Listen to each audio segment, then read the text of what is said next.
Right, good evening, gentlemen. Let's get right into it. Church history study. We have transitioned into the Reformation period.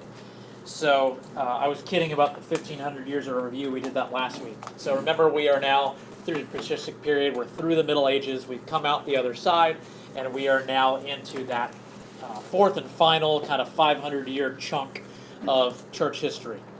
So we've gotten now into the 16th century. We are talking last week about really the pre-reformers is what they're typically titled and known as. Because again, remember that as we get into Martin Luther and discussions tonight, that when we think Reformation, we think 95 Theses, we think 1517, we think Martin Luther. But remember that God was doing a great work throughout history. And so even well before that, we've seen the corruption and the way that the Roman Catholic Church has gone, and in the Roman Empire, and all the things, all the corruption of the papacy, and the things that we've discussed so often, so much to this point, that even through all the darkness there still was the light of the gospel and the light of God's elect that he chose to use through those times. And remember, we went back to Peter Waldo in France, and that was 13th century, so 1200s. We also talked about John Wycliffe, who was in England. We talked about John Huss, and so these guys really, 300 years before Martin Luther, really started carrying the torch of what we refer to as the Reformation, or kind of the protesting, the breaking free of the bondage and the slavery of the Roman Catholic Church, and where the gospel essentially was enslaved in the Latin Vulgate there, and the Pope and the clergy of the Roman Catholic Church had all the power and all the authority. That was breaking free, and people were coming out and try to bust that out and get the Bible and the Scriptures into the common people. And that was going on, like I said, for a couple centuries before Martin Luther comes on the scene, or John Calvin, and Philip Melanchthon, and others that we're going to continue to talk about. So he was not, that front runner. Remember, the morning star of the Reformation, was Wycliffe, and that was a couple hundred years before Martin Luther. And Luther would say that he was standing on the shoulders of Huss and Wycliffe specifically. Okay, specifically Huss. And remember, Huss's testimony, was that he got thrown into the dungeon, then he got hung outside the castle, then they finally burned him at the stake, and they set him to fire with Wycliffe's handwritten English manuscripts of the Bible, and burned him at the stake. And so they are not looked upon too kindly by the Roman Catholics. And to remember that at that time, the church and the state were one thing. So if you are not of the religion that is proclaimed by the state, then you are under severe persecution and possibly, losing your life for that. Okay, so it's a big deal for these men to be doing the things that they were doing. And obviously, they felt like they were doing the right thing, in which they were, by standing, strictly to faith in the gospel of Jesus Christ. Okay, so let's go ahead and get into it. Last week we closed out, let me not forget about Erasmus. We started talking a little bit about him, and he did do a translation into the New Testament, Greek New Testament, which was very helpful. We talked about that last week in Martin Luther, William Tyndale, and many other, the King James Bible, actually the 1611, the first translation there. Erasmus's Greek translation was a critical translation, which means it was really the most beneficial and the most word-for-word best translation. So Erasmus did a very good job with that. And then we talked about Erasmus's, he contrasted his, Martin Luther's views on some of these things that we talked about, like election and such. So they weren't on the same side of the fence in a lot of things.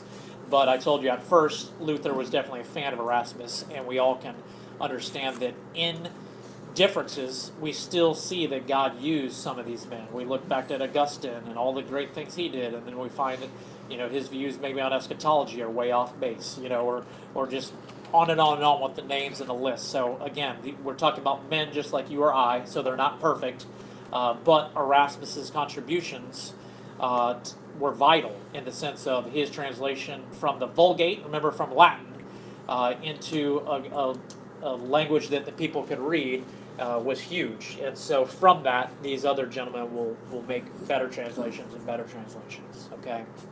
So now we get to Martin Luther.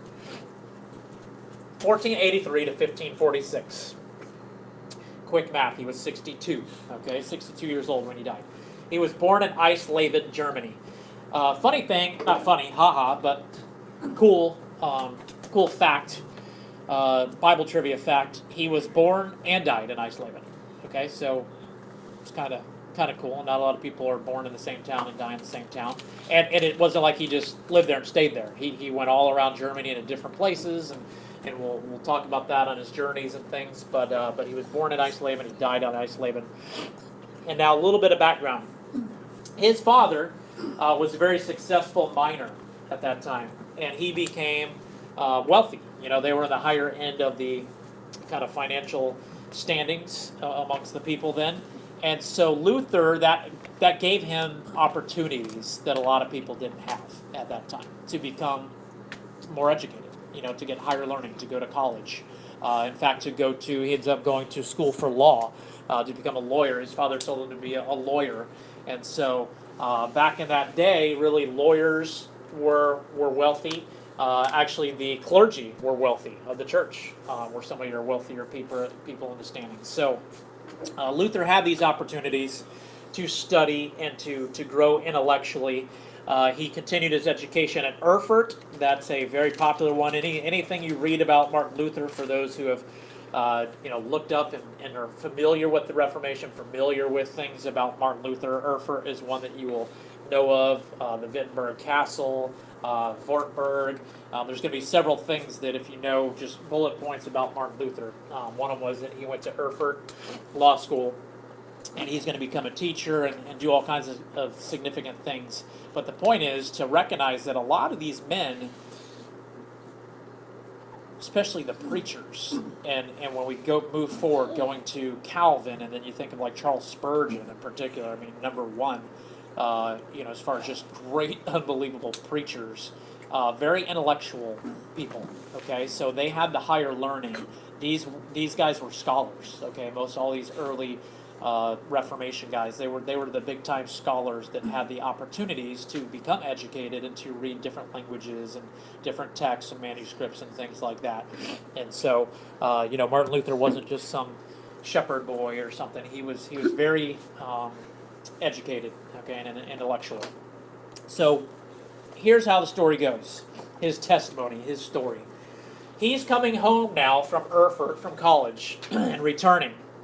This is in 1505 now. And so this is going to be about 10 years or so before he's going to be saved. I'll just put that out there now so that you'll see kind of this journey and this process that he goes through with the Lord. And it's a particularly interesting one. But he's on his way back from the college, and he gets caught up in the middle of a crazy thunderstorm. And so he essentially believes he's going to die. And there's lightning all over the place. He's nearly struck by lightning. And he literally says, and at that time, now being a good Roman Catholic, he cries out and prays to St. Anne, which would have been a saint to his particular family of miners and people, because remember, they would all pray to different saints and all the things that we talked about in the iconoclast controversies and those things. So he prays to St. Anne and says, if you save me, I will become a monk. So he does die that night, and he fulfills his word and his promise to St. Anne. Not that there actually, is a St. Anne that would hold you to a promise or any of that, so you understand the whole significance here of his Roman Catholic background. And so, but God's going to use these things. So 15 days later, he checks himself into an Augustinian monastery, and he signs up as a monk. So he stands true to his word. So he becomes a monk, and again, you see here, Augustinian monk monastery is where he goes, and we talked about that before, just the influence of Augustine, and even in the Roman Catholicism, they call him St. Augustine, but just held in high esteem by us, by Protestants, but also by Catholics, and so that's the influence there that we see. Now, he was very overwhelmed, okay, as I know a lot of us have had this kind of battle in our lives, maybe they can speak to something like this maybe before Christ, maybe after Christ. But he was having a very big internal struggle with sin and with penance and with how we pay for these sins. If there is, his thought process essentially, there's a holy God, and everything that I do and say and think is so unholy that he has to hate me. And how could I ever earn the right standing with this God? And so I know I must have penance. I know I must do these acts. Remember the Catholic system, the sacraments, and I must do indulgences, and I must do these things. And he is one that takes it to like the extreme, and would just be so constantly, going to, when I was growing up in Catholic school when I was a younger kid, I remember they used to take us to like confession on Fridays, or I don't remember the day, but once a week in our school we'd go to the mass and we'd go confess to the priest. And so, that's kind of what a normal Catholic does. So he would be one of those guys who's going in like every day, and then like 2 or 3 times a day. And like every little thought I have, I'm coming in and I'm confessing it to the priest, to where, the priests are just getting annoyed with this guy. Like, dude, like settle down. It's going to be okay. You're going crazy. There's talks about how he said in his own testimony that he used to sleep on the floor in the cold on purpose, no blankets, because he just felt like he needed to torture himself to pay for the penalties of his sin. And that's what penance essentially is. Would beat himself, whip himself. He would do acts of starvation. We'd think of fasting and things, and he took it to the ultimate extremes and would starve himself, losing weight and he actually ends up having a lot of health problems from the things that he self-invoked to himself. His own punishment and beating of himself, he actually had long-term health effects from those things. Okay, so he took it very literal about their penance and about the situation that he was in. And so he just continued to struggle with that. And again, I think part of the process, and again, we don't understand fully that mystery of what God does in salvation. We talk about the casting. Let's talk about Jesus and the parable of the sower and the seeds, and casting the seeds. And we know the grounds, and we know that the one ground that is fruitful, right, is the believer. The ground that takes the seed and produces a tree that produces fruit. The other ones don't. So what does it look like, that process from the time that you are a stony or thorny ground to you becoming a fertile ground? Understand, that's the work God does, not you, not me. We're not tilling the soil of our own hearts or of anyone else's. God can maybe use us in that process, but he's the one doing it. So what this looks like is maybe the stirring process in him that God's going to use when he saves him and when he turns him. If you think about Paul, all the actions and all the deeds and all the things that Paul did helped Paul in his ministry after he was converted. And so, but they also haunted Paul, right? He also carried the baggage of, I was the worst, and what I used to do to the church, and just that testimony of Jesus setting me free and breaking me from those things. Okay? Interesting thing here, too. Again, with the names and dates and all that, I know we won't retain that very long. But the class I took, the professor was talking about is pretty funny. But the priest that he essentially would go to, the monk that he would go to confess, his name was Johann von Staupitz. Cool name, right? So if you get married and have a kid, keep that in mind. That's a good one. So it's funny because he was like, the reason that I remember this guy's name is because Martin Luther would come to him and confess so much that he would tell him to stop it. And so I was like, oh, that's a pretty corny joke, but I was remembering the guy's name because of that. So we'll see how well it works. But so he totally drives this guy insane because he's just constantly coming to him. I'm just so burdened with his sin nature and with this struggle that he has. And again, the Roman Catholic priests, they're just telling him, hey, do this, do this, do this, right? That's what you do. And then you're fine. Say this Hail Mary, say these Our Fathers, give this money, pay this thing, buy this indulgence, and you're going to be just fine. Something internally in him was telling him it's not fine. Right. Okay, so with a lot of them, they believe that, and that's fine. But something, again, God was doing something there, and it just wasn't settling well with him. So they see that healthy fear of God, I mean, in order to be so concerned with his sin, Right. and not Good. be satisfied with the Sure. bodies of And Christ. yeah, and like I said, in the Roman Catholics, wouldn't even at that time, I mean, they wouldn't deny God. I mean, they would say, yeah, we fear God, and yeah, we believe in God, and so yeah, certainly. And you can see, like you're saying, Adam, that maybe tilling of the ground that I really kind of see when I study this more is that process is that God is showing him more and more and more how he's getting convicted and convinced of his sin, and then he's going to be convicted and he's going to be granted repentance, and salvation. So Luther is ordained as a priest in 1507. Okay, so Roman Catholic priest. He's a monk, he's a priest, so he's clergy now. He's kind of going up the ranks. He's really kind of got the good life, so to speak, at that time in the church. Again, his father told him to go into law and to be a lawyer. Then they make even more money than the clergy, or whatever the case is. But due to that storm, and again, remember, looking back on our own testimonies and back on our own pre-Christ days and the path that we came through, you can see as you look back over the course of time things that God was doing to kind of shape you and make you into what you're becoming. So hey, he uses this thunderstorm and this prayer to someone that he's not even praying to.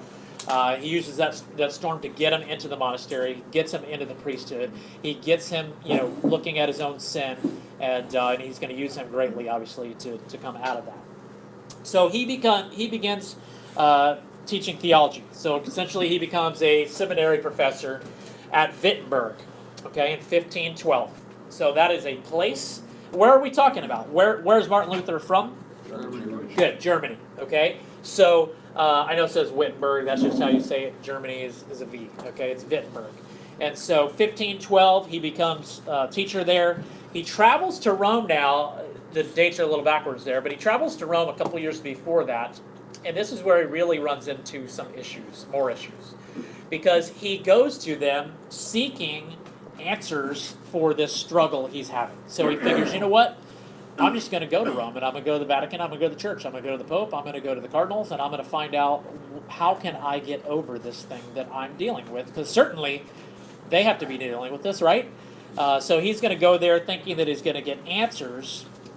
And the problem is that when he leaves there, he gets no answers, and it helps him none, except for the fact that he sees the mass corruption that's happening in Rome, and it drives him insane.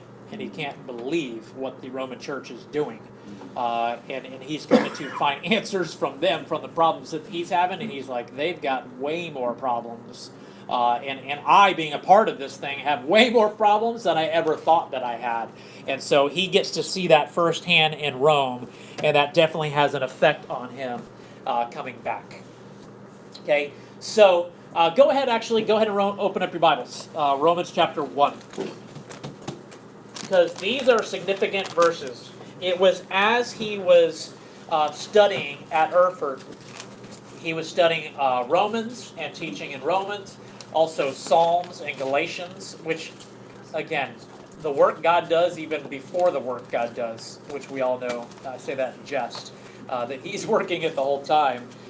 But you really can't think, I mean, off the top of my head, I really can't think of any better places. Obviously, all of Scripture is inspired by God and is profitable for correction and doctrine and reproof and instruction in righteousness. So we know that that's true. But if you come to me and say, what are your go-to, what are the go-to books, what do we need to talk about looking at, like, justification, and salvation. I mean, I'm teaching through Romans right now in adult Sunday school here now. We're in chapter 11. It gets no richer and deeper and bigger on that than Romans. And Galatians, okay? We've been in Galatians 15 times as, going back and forth from Romans. We've got to Galatians so many times it's almost like a Galatians study. So, and Psalms. I mean, Psalms is rich as well. But these, that he happens to be just, coincidence, as we use that word again. And so for the audio that aren't looking at me, I'm putting up my air quotes. But, we joke about that around here. Oh, it must be a coincidence, because obviously we don't believe in coincidences. So It is no coincidence that he happens to be entrenched in Romans and Galatians, and that's when he starts becoming convicted, and that's when the Lord starts opening his eyes. So if you look at Romans 1, look down at, and these are two of my favorite, certainly. Look at verse 16, and he attributes, Martin Luther himself attributed Romans 1, 16 and 17 to, this is where the Lord opened my eyes. It says, "For I am not ashamed of the gospel, for it is the power of God for salvation to everyone who believes, to the Jew first and also to the Greek. For in it is the righteousness of God. It is revealed from faith to faith. For as it is written, the righteous shall live by faith." So if you look at that, I'm not ashamed of the gospel. Why? What's the gospel? It says it's the power of God for salvation. Right there, it says salvation is from God, okay, and of God. Obviously, we could go to Ephesians 2, 8, and 9 to talk about it being a gift and nothing that you do, but it is power of God to everyone who believes, and that's where salvation comes from. And then really verse 17, in it, in what? The gospel. The righteousness of God is revealed. And this pointed out the problem for Martin Luther, and it should to us as we see this now in our own sanctification process, that you have no righteousness of your own. There is none. There's none that you can gain on your own. And now let me clarify that a little bit. There is a righteousness, in fact, biblically talked about a righteousness that you continue in. Okay, but we're talking about righteousness of salvation. Okay, righteousness of being righteously, being found righteous, being declared righteous by God for salvation. Now, after that, we refer to it typically as the sanctification process, growing to be more like Christ, growing more holy. So you are growing to be more righteous after you're a believer. You understand? So there is you have a responsibility in growing more righteous. You understand that? You should be more righteous today. If you were saved 10 years ago, you should be more righteous today than you were 10 years ago. Are you with me? We're not talking about that right now. We're talking about the righteousness of when you're saved. Justification, okay? So in this, he sees the righteousness of God, not my own righteousness. The Catholic teaching and religion is that you earn righteousness. Remember, the Catholic thing that he's in is synergistic. Yes, God is righteous. Yeah, Jesus, yep, got it. But you also must have your own righteousness, and we do that by good works. We do that by buying indulgences. We do that by sacraments, by penance, and all the things that we've talked about. They group that all together, and that's how you're saved. And he's looking at this, and it just hits him right in the stomach like, that's nonsense. I bring nothing to the table. There's nothing I can do. This says the righteousness of God is faith and salvation. Okay, so he's convicted in this, and now, again, like for all of us, it's going to be a process. Okay, so he's at the beginning of this process at this time, and again, this will become more and more clear to him as we move forward. Okay, but again, 16 and 17, by his own testimony, he came to understand that justification, this is what he said, is a single act of God declaring sinners righteous, and not a process of faith mixed with good works, which is what he had been taught, which is what he believed, which is what he did, which is what he taught as a priest, right, and as the things he was doing. So he is convinced that it is wrong and that it is only of God, and you notice that too. He says declaring sinners righteous, which is the proper view. You still are not righteous. Are you sanctified and justified? Yeah, you're justified. If you're saved by the gospel of Christ and you believe, you're justified and you're going to heaven. You're still not righteous. You understand? God declares you righteous through whose righteousness? Christ's righteousness. 2 Corinthians 5:21. He became sin that knew no sin. Why? So that we would become his righteousness. You understand? We get his righteousness imputed to us or credited to us by God. God does that and says, okay, you're covered by the blood and therefore you're declared righteous. You weren't righteous on your own. Jesus is righteous. Now you are declared righteous because of what he did. Okay? That's what he means by declaring sinners righteous. And that is what I teach. That's what we teach here. That's what we believe is biblical. You are declared righteous. You are in fact not righteous on your own. And I think all of us that are saved in this room know that there is nothing that was righteous on our own, and we aren't righteous on our own. Okay? So we've been saved by the blood of Christ. Praise the Lord. Amen and amen. Okay, so in this, he sees his own condemnation and that he is unrighteous. And he is unrighteous and unholy before a righteous and holy God, which is a very scary and dangerous place to be. Okay, which is where all men are until the revelation of the gospel. Okay, so again, that's where he's at. God will use this to draw him to salvation. Again, he's still going through that process. He claims that he really kind of understood that and really stood up for that and believed it in 1515 is what we believe. And if you know your timeline and chronology of his life, we're talking a little bit before 1517 is going to be the thesis on the door. Okay, so a couple years after that. Speaking of, let's take a look at these. I got a couple of cool pics here for you. You know what's scary is that he was teaching theology as an unsaved man. Exactly. You know what's scarier? So many do today. More do today than did then. You know what I'm saying? Yeah. I would bet way more do today than did then. For sure. This is the Castle Church at Wittenberg. Okay? Awesome looking, cathedrals and architecture and all the beautiful, awesome things that we can look at and talk about. That's not the purpose. I just wanted us to see it so you can kind of get it in your head. That's the church we're talking about. There also was another in Wittenberg. There was also one called the State Church, and that's actually going to be the church where Martin Luther ends up doing like his preaching career as a pastor. He ends up preaching and pastoring in a different church. But this is the Castle Church where he was during the time as a monk and as a priest. They are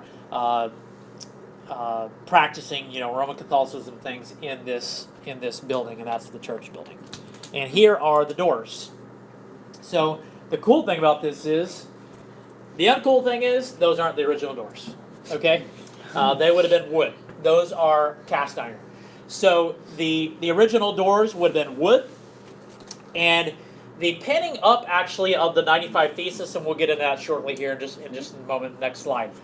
But the funny thing is, not the funny thing, just the factual thing is that they would pin that as community letters, kind of like actually we have this little information board over here, and we pin things up there, and you might put updates, on at your work or at your church or wherever you do, and you kind of have a poster board, and put your things up there that are relevant. Here's our Christmas Eve service. Here's, these kinds of things that are happening.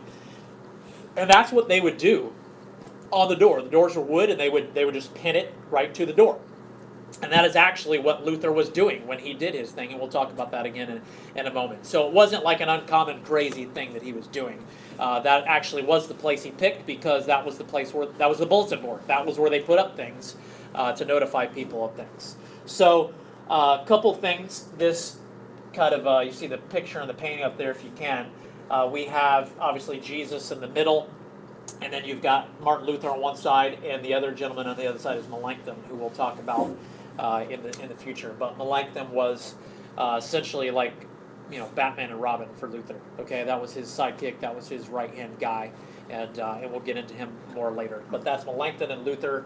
They're worshiping Christ, and you can't see any of these pictures, but the cool thing about the door is, it's iron, and the 95 Theses are actually embossed on the door. So on the door, they're actually embossed and imprinted on the iron door there, so you can still see them now. So that's pretty cool. I couldn't find a closer picture so we can see anything, but it's pretty cool. I did get to read. I read some of the theses. You can go and look at them and things, and I read several of them. But here's the story, the 95 Theses, and I think there's probably a lot of misunderstandings about that, or we just hear about these theses and we don't know what it is, and we think, oh yeah, that was Luther going off and going against the Pope and going against everything that Roman Catholicism is all about. The problem is, I just talked to you about it. He's just beginning this process. He's not the Martin Luther where we're at. He was saved in 1515. It's now 1517. Baby steps. When we get maybe 20 years later or so, he is going to be that Martin Luther that is so against the Pope, calling Antichrist, just against the whole system. It's a process. He's not there yet. Okay, this is kind of the first step in that. So 1517, yes, most of us do, and I do say Reformation Day is October 31st, because I think it's cool that we say Reformation Day is on Halloween, because obviously I don't recognize Halloween as it's a pagan holiday. Like to recognize Reformation Day, but not positive, but they do believe that it was that day that he put them on there, because next day, November 1st, is All Saints Day. So that would have been a significant day in the church at that time, and so they believe that he put it up on there so that it would be found at that time.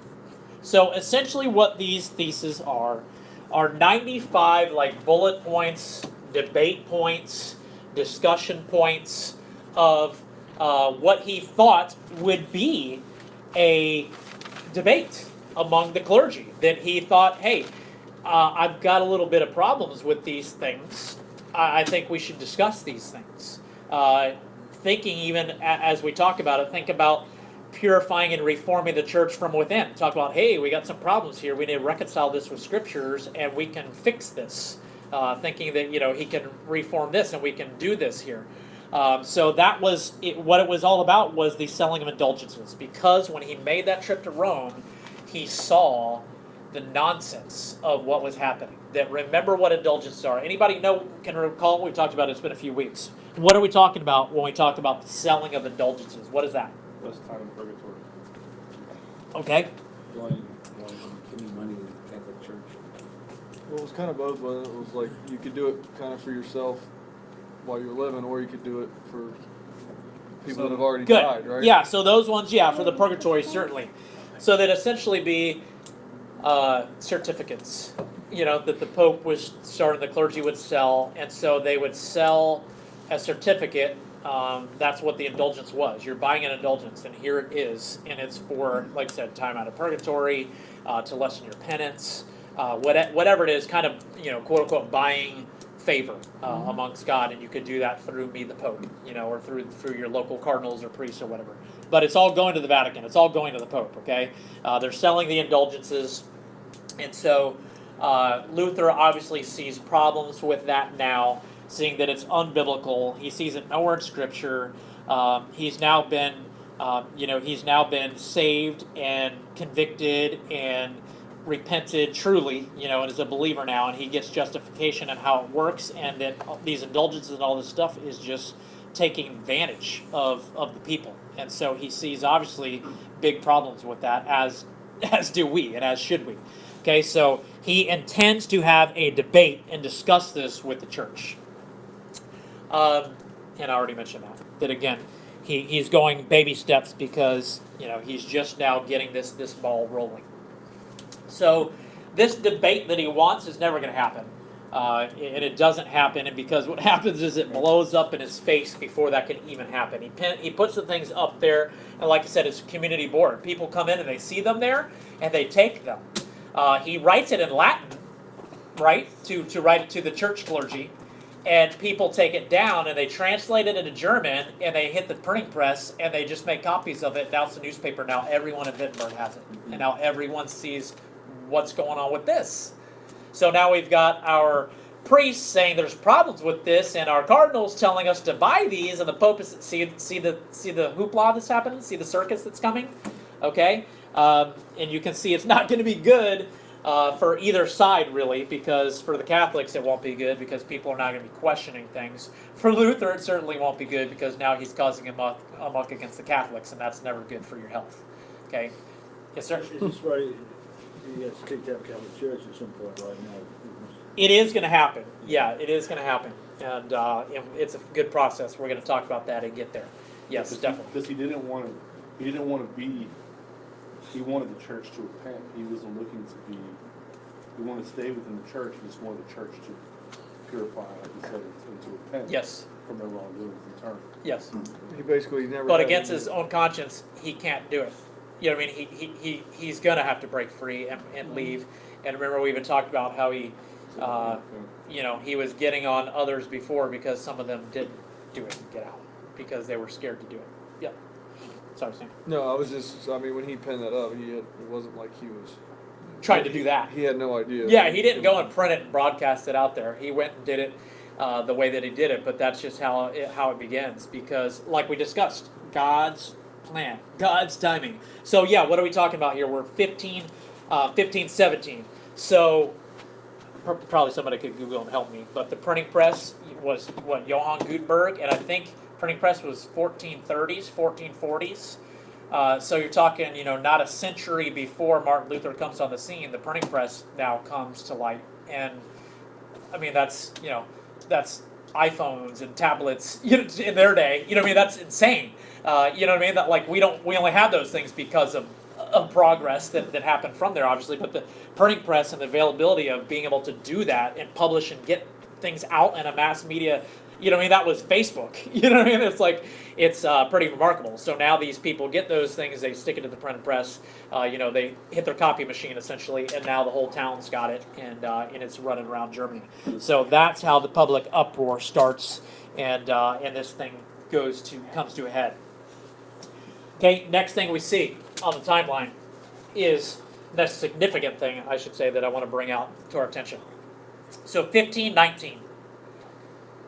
Luther does get a debate, and it is with Johann Eck, who obviously is part of the Catholic Church. He is sticking up for the church and for the indulgences and for all the things that are going to go forward. And now, again, baby steps, another step in here. We're a year and a half into this or so, almost 2 years in now, and the topic of discussion is also going to be papal authority. Luther obviously has a problem with the Pope and with the authority that the Pope has over the church, and says that this is not biblical. We don't see this in the scriptures, and we've already had this discussion for the last couple of months as we've unpacked all that, that the scriptures don't point to that hierarchy and to the Pope being the head of the church and all the things that we in this room know. So he uses this in this debate against Eck to say, look, the scriptures say nowhere that the Bishop of Rome, or the bishop, remember the bishopric of Rome, the bishop of the Roman Church, is the head of the church. And in fact, it says, who is the head of the church? Christ. So he uses the scriptures. He in fact goes back to church fathers that the Roman Catholics would even hold high esteem, like a big one would be like Augustine. And he goes back to them and shows, look, none of these men recognized papal authority. It was elders and multiplicity of pastors and everything that's written out of the scriptures, and they don't see this, and you don't see this in their writings. You don't see this reflected anywhere. And which would be the same exact discussion we would have in a, if I'm debating today a Roman Catholic clergy member or educated Roman Catholic parishioner, these will be the discussions you would have, because you can still have that, because history still shows it's not on their side, and you want to bring these things to light to show them you're being misled. It's unscriptural. So either you're being misled, or you're going against God's word. It's one or the other. So you're either ignorant or you're ignoring it and doing it anyway, which we know, the clergy and the hierarchies of the papal and all them, they were doing it in spite of all that. Okay, so you can see that this is not going to go well. He's not going to go quietly into the night, right? The Roman Catholic Church is probably hoping that he would, but we, looking back some 500 years on it, know that that was not going to happen. Martin Luther was not going quiet. Now, the problem here for Luther is, in human sense, in human terms, is that Eck did, and the funny thing is, Luther destroys it, obviously, and wins the debate hands down. Scripturally, biblically, they got no leg to stand on, and he kicks it out. But the Catholics think that they win the debate because Eck gets Luther in the debate process to agree and to admit that he is in with the teachings of John Huss, which we already know that he is. Of course he is. John Huss and Wycliffe and Waldo were the ones that were just doing the same thing he was doing before him, and he was saying, yeah, they were trying to break us free and purify us and restore to us the biblical true principles. And yes, I'm with them. Understand that problem. Remember, after Wycliffe was dead, remember they couldn't kill him because he had his friends in high places that protected him. But after he was dead, they declared him at the Council of Constance. Already, remember, years after he's dead, they said, yeah, that guy's a heretic. This council is to say Wycliffe is a heretic, and we denounce him as a heretic and excommunicate him, and then remember they dig his bones up and all that crazy stuff that they do. Well, John Huss was declared a heretic, and we know that they killed him for it.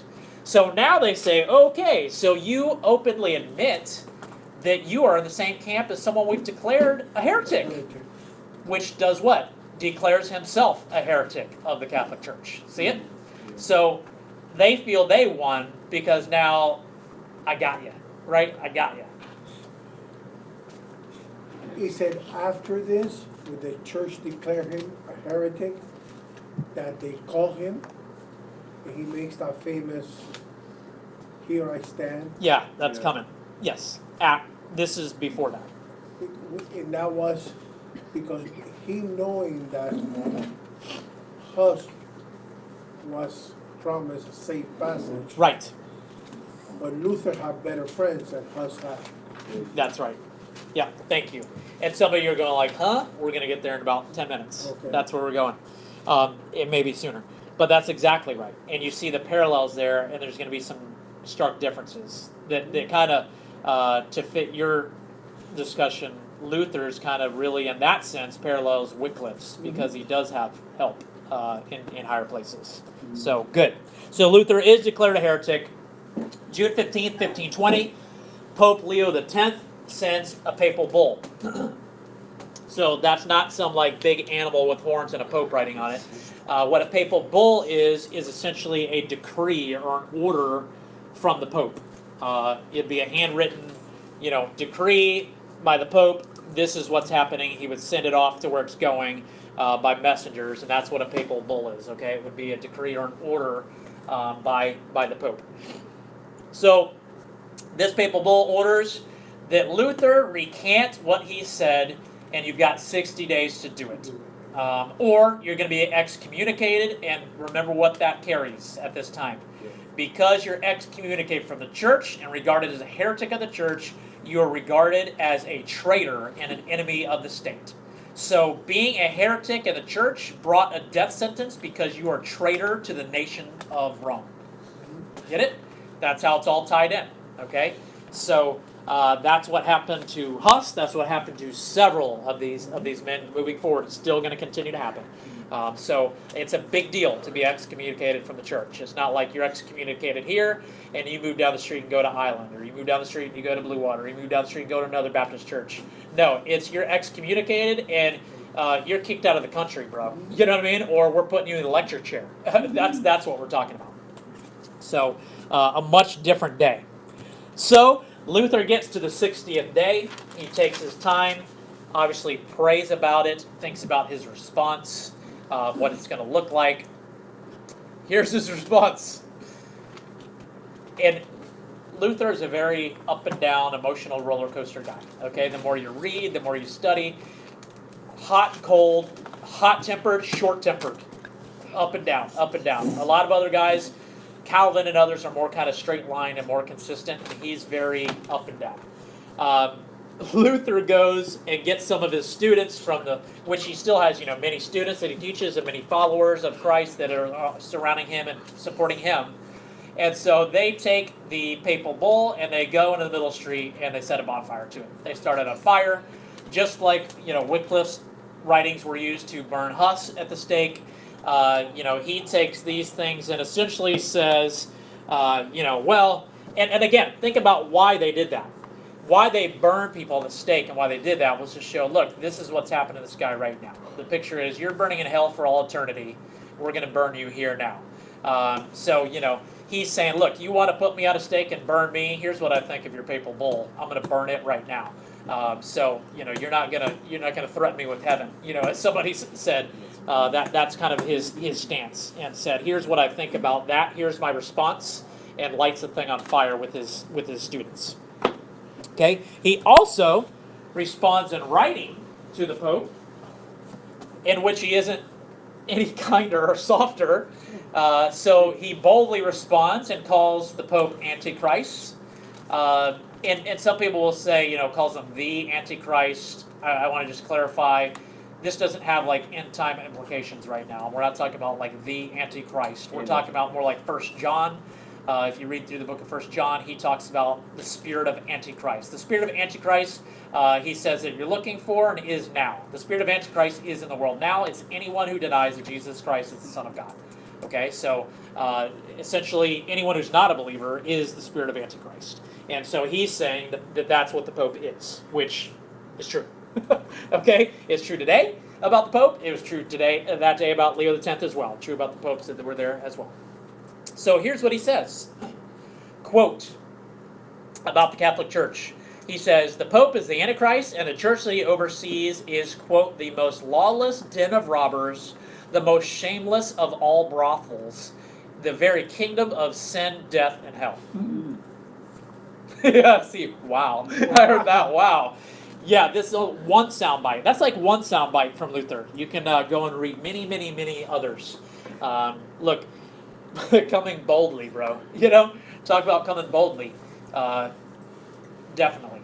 So, and brothels. Yeah, I think most of you gentlemen understand what a brothel is. What is that?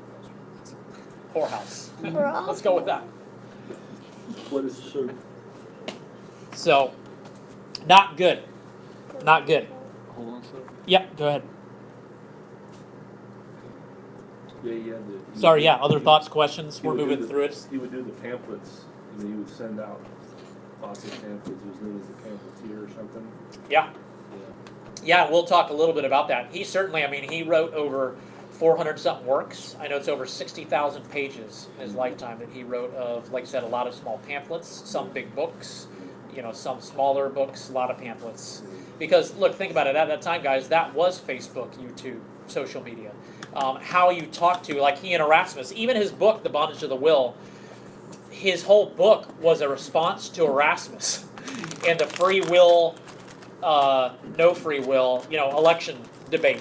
So Erasmus writes pamphlets and things saying, well, no, it's free will and we can choose God and we choose to accept or reject. He wrote a whole book called The Bondage of the Will to debunk that Erasmus and his view.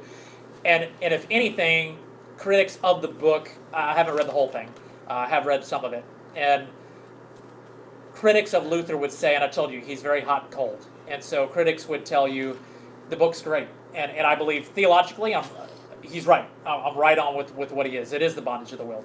You don't have free will. It's the bondage of the will. You're either a slave to sin and Satan, or you're a slave to Christ and righteousness. You're never been your own, and so the problem is that's all great, but he's very attacking on Erasmus in his book. So that would be the only little caveat that people would say, is that he could have been more gracious in his approach, but that just isn't Luther. So just not going to happen. So a couple things here I want to discuss, and it kind of fits in those discussion points that we're going to see with Calvin and Arminius. We've already seen with Pelagius and Augustine, that difference on the side of, you know, free will and choose to accept or reject, or God chooses and God's sovereignty. So he becomes to understand these theological principles that we talk about now. We call it Calvinism, you know, and Arminianism. Well, this is before Calvin. And so he calls it the theology of the cross and theology of glory. Okay, so we're going to talk about those two here briefly real quick. Sorry, go ahead. Theology of the cross teaches that human beings can do nothing on their own, okay, to earn their own righteousness, which we talked about. That was a struggle he had. That's the revelation that came to him in Romans 1, that he attributes to Romans 1, and that's what opened his eyes. So, theology of the cross, he said, human beings can do nothing to earn their own righteousness before God, nor can they add anything to the righteousness provided for them through the cross. And any righteousness given to them comes from outside of themselves. So you understand, and what he would call that is an alien righteousness, meaning foreign righteousness, meaning nothing to do with you. It came from outside. So again, his point being, and my point being, that I think the biblical point is, you're not righteous, and you can't earn your own righteousness, and you add nothing to the righteousness of God in your own justification and sanctification. It is only given to you by God. It's only provided by God. You're only declared righteous by God. And therefore, it doesn't come from you at all. It comes from God alone.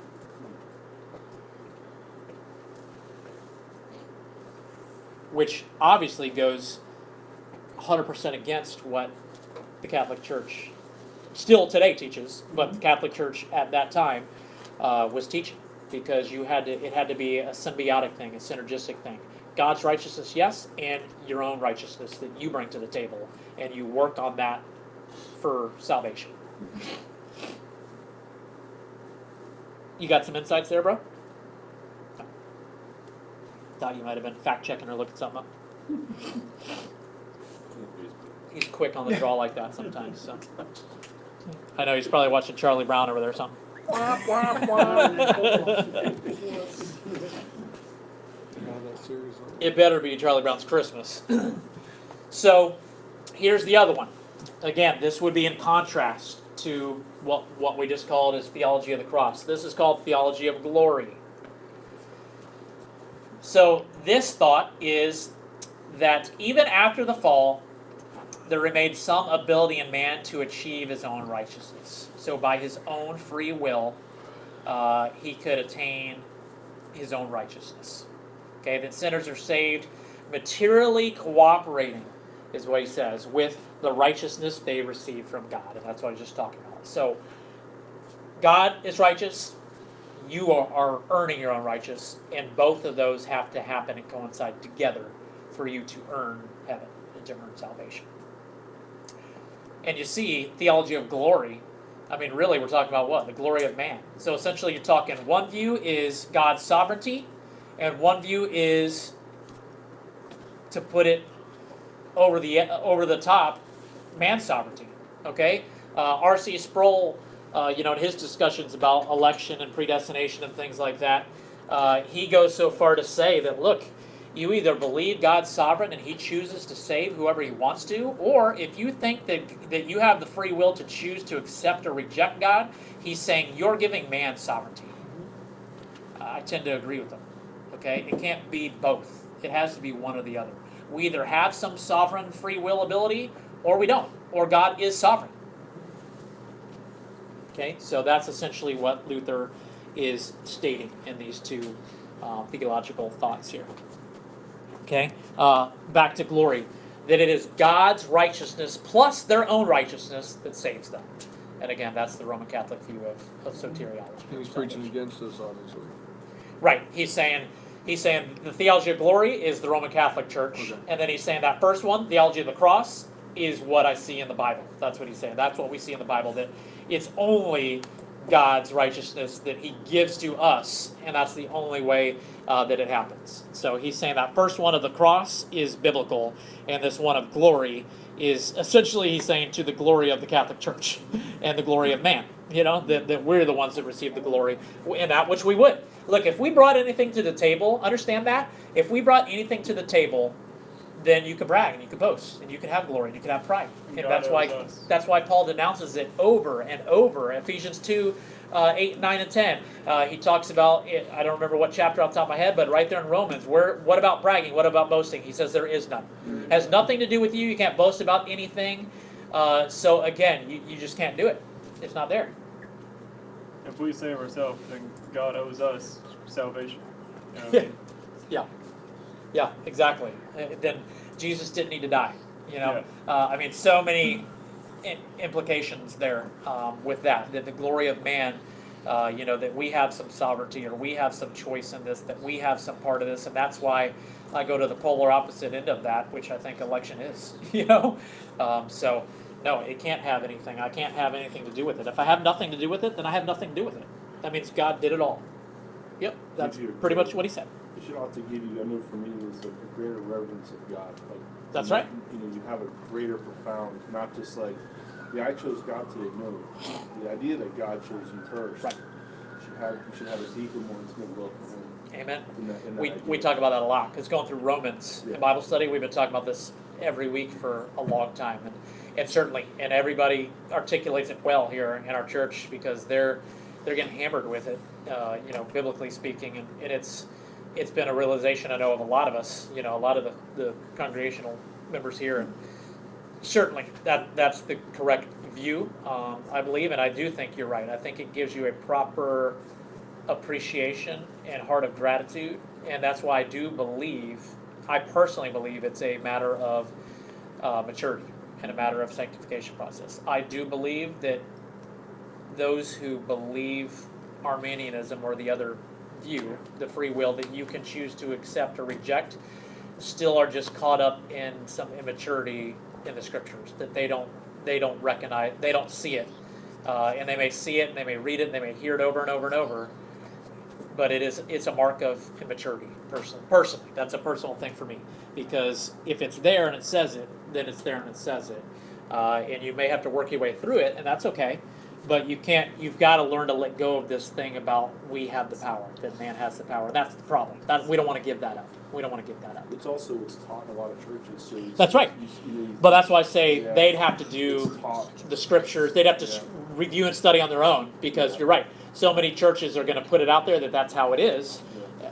Pretty much every church I know in the Upper Keys, I can't think of another one that would teach what we teach. They all teach the other view. And, Lady, Robbie. yeah, sorry, I wasn't considering that Upper Keys. But yeah, okay, I just meant kind of from here north. But yeah, and I don't mean to say that in that view, but that is the view that most churches in America teach and preach. So unless on your own you read the scriptures and study it, then yeah, if you're going to just believe what you're taught, And that's what they were. That's what's gonna happen. And that's what the pastors were taught in seminary. It kind of goes Some. back to Sure. That's what they were taught. well, it goes back to, like I said, the early 1800s, the shift, and we'll get there in 300 years. But the shift in the church approach and just the church we see today, you're exactly right. Good. All right, let's get to the next one. We got about 12 minutes, so let's keep going through. Hey, Diet of worms. Before you get to Yes, that, sir. I was just thinking through the vocabulary words that we use to Good. describe that position, and so it may not be completely fair to use that term immaturity, because I know. as you take Adam's last point, which was you're taught this doctrine in the seminary, you have a very mature system of thought, Sure. a very mature and consistent hermeneutic that's used. So I don't. It could be an immaturity and a lack of exposure to the truth of the scriptures, but it could also be a very, very staunch, very mature, Yeah. developed thought line that follows the same logic Sure. throughout. There's which systematic happens theology to that's be- based on yeah, that. it just happens to be Right. 180 out from that. So Good. yeah. No, good Because point. if it was just an immaturity thing, then you could take it and you could say, oh, well, just let me open the scriptures to you, read it to you. Oh, now you understand it, Right. and you see your mind. But, I've been in And we've had those conversations with debates people that with don't do that. people who are Right. like, oh, no, Sure. you are just as wrong as you can be. You're, they would say, I'm the immature one. Which, whatever. I mean, it doesn't really matter. I just don't want to unintentionally offend people. Like, hey, if Sure. you grow up eating something besides Cheerios, this would be easy for Well, you. that's a good not call. necessarily the Right. case. That's a good call.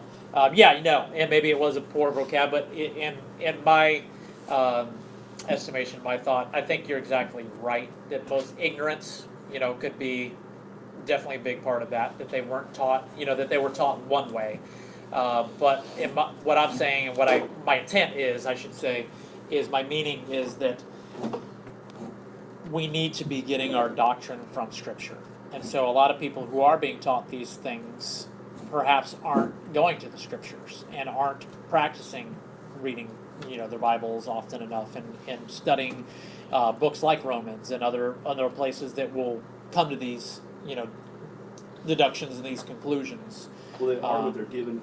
What it is you have two sets of glasses on a shelf. You're given one set of glasses hermeneutics. and another set of glasses. Yep. And if you're taught to view the scriptures That's right. with one set of glasses, you kind of read it in that context. Sure. Versus when you try on the other pair and you try and you say, well, Right. wait a minute, this is right. Sure. And it's like, yeah, you can make it work. Right. You can kind of stretch things and make things fit.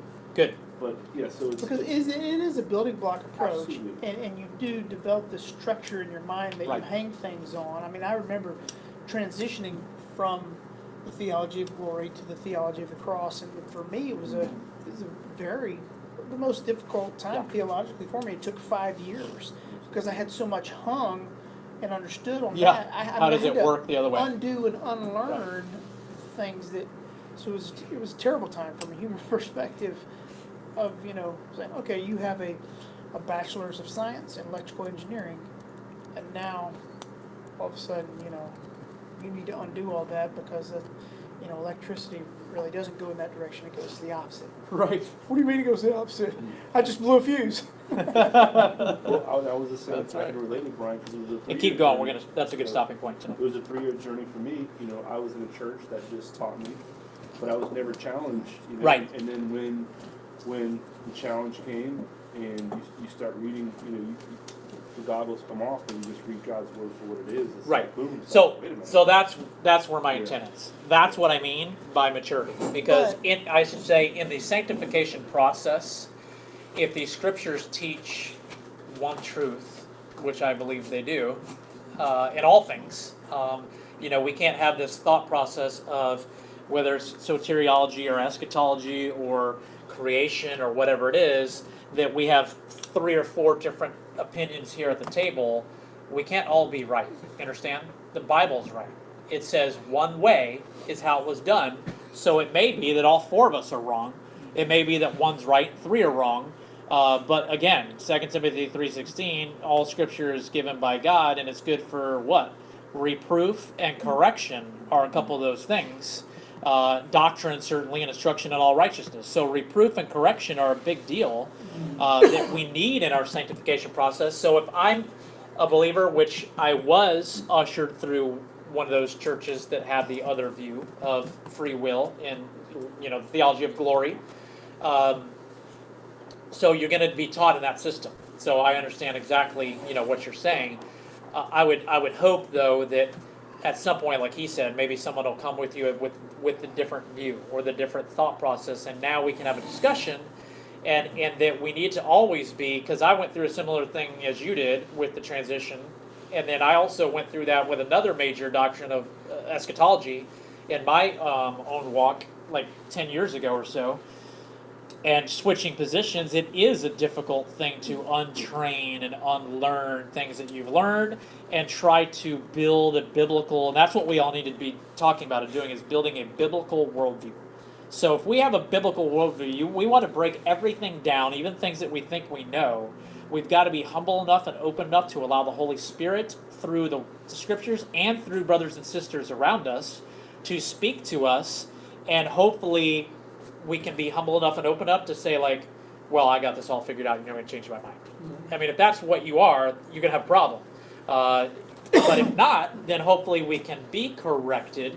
And so when I say that, my intent is, I guess, that the correction is necessary, in my view. That the biblical view is the doctrine of the cross, and not of glory. So whether you're in glory, if you're in glory like I was and like you were and several of us, I pray that the Lord corrects us on all these things, whether he uses, challenge of a brother or a different sermon, that we're all listening to other pastors on sermons and things, and maybe, boom, you hear a guy preaching, Reformed theology, and you hear the other view, you hear this cross view, and it's like, what? And so you start to dig, and you start to study, and you start to research. Well, God does great things through that. Mm-hmm. So that's what I would mean, I guess, by maturity and sanctification, I think, is moving forward in correct doctrine and theology, which I believe is what we're talking about today. Because I don't have wiggle room in my theological vocabulary. I don't have wiggle room of saying, well, yep, you can think it's free will and that you choose and reject, and I can think that God chooses, and we can both be right. That's just moral relativism. That's a worldly thing. It's bogus. It's from the pit of hell. So I believe that the doctrine of the cross, theology of the cross, and election and predestination that's in the Bible is right and is the view. So I guess that would be my point, is that hopefully God will work us through all these things into proper, maturity. But you got to recognize in our fallen humanity, as we Sure. participate in the work of the kingdom this side of heaven, that there are our brothers and sisters who are on the other side of Yes. the coin and would say exactly what you in just many said, doctrines. and hope that you would Right. come to maturity Sure. to not, see it the way you see Sure. it. And so, that's why Paul says, we got to be gracious with one another, Yep. recognizing what you just said. And I've which had is that with them, and it's changed my view. And I've had some with others where they've changed their view. And so, right, Yeah. I agree. And so we just all have to be, whatever the doctrine, whatever our position on the doctrine, Paul calls us to love one another Yep. and to be gracious Yep. with one another. And, if it's, especially if it's a secondary or tertiary issue, we especially need to be united on the primaries of Christ alone. Yeah, this isn't Martin Faith Luther alone. yelling at the Antichrist. Yeah. You know? Yeah. Good. I just want to, for the sake of unity, and since we have, 5 different churches represented here, I want to make sure that, we're Yeah, saying, hey, good. this by no means, cuts out fellowship or Right. saying people are not going to be in heaven because they don't view Right. this doctrine correctly. Not saying, There's many Arminians and Calvinists in heaven. and not to say that there aren't plenty of mature. They still may be debating. There's some Catholics in heaven, believe it or not. They still may be in debate up there. I don't know, but And to cherish the fact that there are Arminians who are mature and who do Yep. love the Lord and are trying the best they know how, dealing with the same noetic effects of the fall on their brain Yep. that I am with my brain. Obviously, like we'll get to Luther, and like you said, Manny, I mean, all of us at the end of the day said, look, this is my understanding of what Scripture teaches today, and I got to stand on it unless God and through the Spirit and His Word changes my position. Amen. But it's great to see the way you walked us from the beginning to Luther, and we're still gonna go. Yeah. how God prepared Luther for him to go into the next meeting he's going into. Yeah. For him to stand like he stands, for him to make the statement that we just made on the scriptures, Yeah. it took God to prepare him. That's right. Yeah. From the time Jesus took Paul in the road to Damascus to where he took him, he trained him. Yeah. And we gotta be trained. And I love the way you guys said it. We have to be open. We have to be open. Yeah. One of the hardest things that took me a while was election and predestination. Oh, yeah. And let me tell you, I read books.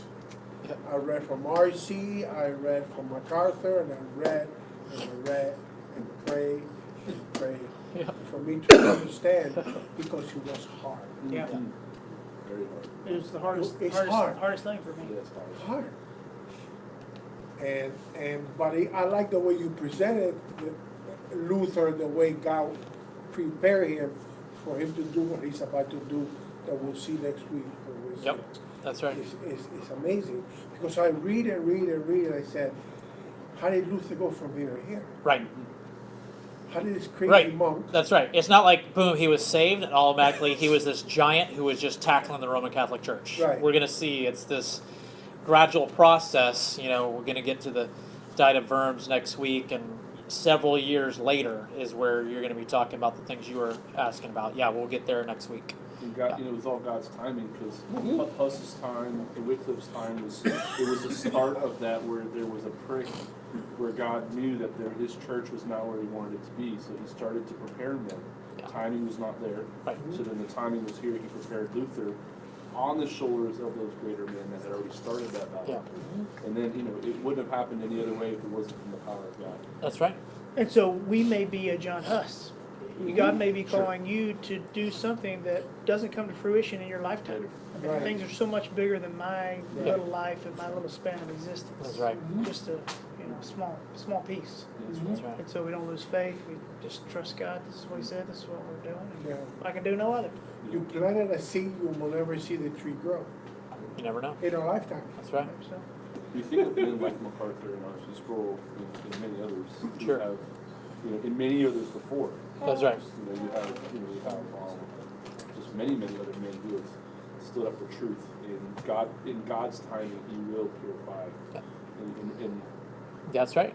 He's doing it all, just like He did, just like you guys just recapped. But even before Peter Waldo, is maybe the first one we kind of recognized jumping out there. There were many other men and women through that whole time. Our study of Acts, all through that persecution, and Priscilla and Aquila and Apollos and on and on and on and on and on and on, Epaphras and Epaphroditus, and I mean, just keep going with the names and the list of names of those names that some of them we only see, like Tychicus. We see a couple names like twice, once. We don't know anything about them, and then there's so many we don't have names of. Before, say, Waldo, back in these Catholic dark ages and dark times, there was still the church, the remnant of the light that God was using and doing great things, and they were losing their lives then too, and giving their lives for that too, and it still continues today, and we don't know. It's They still were the happening. heretics. They were the ones who were weird, but Right. those are the ones that were probably spot on. Yeah, and they were the Orthodox Church. Yeah. That's right. They were the believers in the true light, as the other ones were getting off the track, and that's right. But it's great to see Good. that Paul takes the time to write the book of Romans to the church in Rome, not knowing, I mean, to me, who were those people that started a church in Rome? That he stopped it all and write that monster of a letter to them. Because that's his best letter. The monster of a letter he writes